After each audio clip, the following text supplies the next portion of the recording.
pipili ako ng isa pang role, siguro si Miding.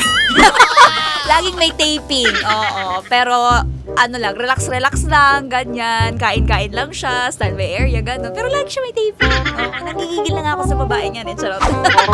Hindi, alam nyo, seriously, whenever I get asked this question, wala talaga akong maisip na ibang role. Sorry to say. Kasi, nung ginawa ko yung character ni Adelina, minahal ko siya eh. Tsaka tinanggap ko siya ng buong buo. Yung flaws niya, yung strengths niya, yung kahit minsan wala sa tama yung mga pinaglalaban niya. Pero I really believe in Adelina. So I think I'm gonna go with Adelina all the way. If you can choose another role to play, syempre doon na tayo Adelina.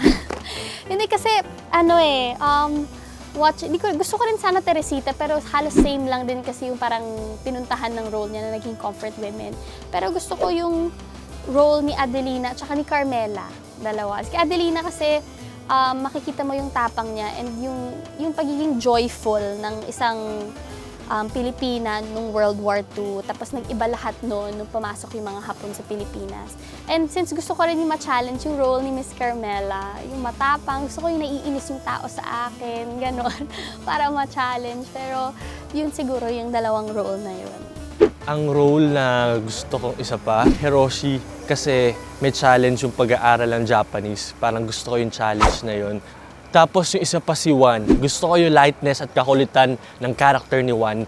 At ang laki ng add niya dun sa story at sa energy, sa buong vibe ng Pulang Araw.